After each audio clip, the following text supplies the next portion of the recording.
Assalamualaikum warahmatullahi wabarakatuh. Saya Dia Lestari dari kelompok 10 perilaku konsumen akan memaparkan materi kelompok acuan. Di sini saya akan memaparkan poin A dan B. Langsung saja pada pengertian kelompok acuan.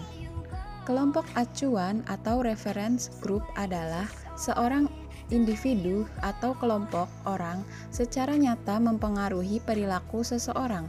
Kelompok acuan digunakan oleh seseorang sebagai dasar untuk perbandingan atau sebuah referensi dalam membentuk respon efektif, kognitif, dan perilaku. Memberikan standar dan nilai yang akan mempengaruhi perilaku seseorang. Selanjutnya, poin B, yaitu jenis-jenis kelompok acuan.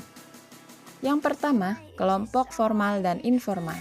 Kelompok formal adalah kelompok yang memiliki struktur organisasi secara tertulis dan keanggotaan yang terdaftar secara resmi. Misalnya, serikat pekerja, partai politik, ataupun universitas.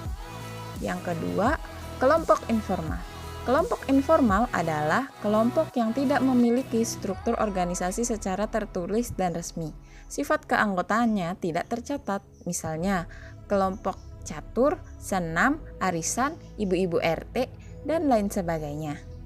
Yang kedua, kelompok primer dan sekunder. Kelompok primer adalah kelompok dengan keanggotaan yang terbatas.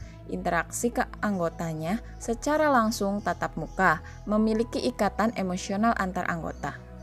Yang selanjutnya, kelompok sekunder memiliki ikatan yang lebih longgar dari kelompok primer. Antar anggota kelompok mungkin juga terjadi kontak tatap muka langsung. Antar anggota kelompok memiliki pengaruh kecil terhadap keanggotaan lainnya. Yang ketiga, kelompok aspirasi dan disosiasi. Kelompok aspirasi adalah kelompok yang memperhatikan keinginan untuk mengikuti norma, nilai, maupun perilaku orang lain yang ingin dijadikan kelompok acuannya. Misal, anak-anak muda zaman sekarang banyak yang meniru gaya berpakaian selebriti Korea. Bahkan, kebiasaan mereka pun sudah banyak yang meniru, seperti BTS. Saya pun, haha. Yang selanjutnya, kelompok disosiasi adalah seseorang atau kelompok yang berusaha menghindari asosiasi kelompok acuannya. Terima kasih.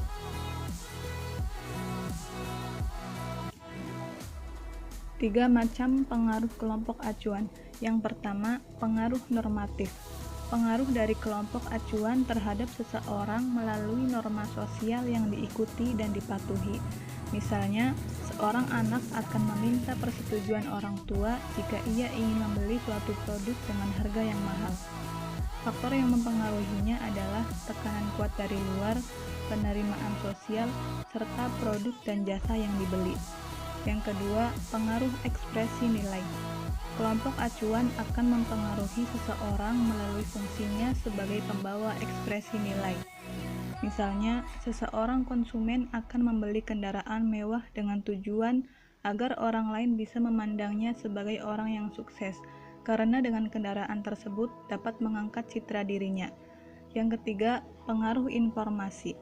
Kelompok acuan akan mempengaruhi pilihan produk atau merek dari seorang konsumen, karena sarannya dapat dipercaya dan memiliki informasi yang lebih baik. Misalnya, pasien menganggap bahwa dokter memiliki pengetahuan dan informasi yang dapat dipercaya. Selanjutnya, kelompok acuan yang terkait dengan konsumen dibagi menjadi 4. Yang pertama, kelompok persahabatan. Kelompok persahabatan adalah kelompok informal dan mungkin bisa berbentuk kelompok primer dan sekunder. Memiliki teman atau sahabat merupakan naluri dari konsumen sebagai makhluk sosial. Teman dan sahabat bagi seorang konsumen akan memenuhi beberapa kebutuhan konsumen. Kebutuhan akan kebersamaan, kebutuhan rasa aman, kebutuhan untuk mendiskusikan berbagai masalah ketika konsumen merasa enggan untuk membicarakannya dengan orang tua atau saudara kandung. Yang kedua, kelompok belanja. Dua atau lebih konsumen yang berbelanja bersama pada waktu yang sama, kelompok belanja bisa merupakan kelompok persahabatan atau keluarga. Namun juga bisa orang lain yang bertemu di toko untuk membeli produk bersama. Selanjutnya yang ketiga, kelompok kerja. Konsumen yang bekerja akan menghabiskan banyak waktunya bersama dengan rekan kerjanya. Kebersamaan ini secara tidak langsung akan mempengaruhi presensi terhadap produk ataupun merek tertentu. Yang terakhir, kelompok maya. Konsumen seringkali menjadi anggota kelompok maya untuk mengakses informasi yang dibutuhkan saat mengambil keputusan, ketika memilih dan membeli produk, barang, ataupun jasa.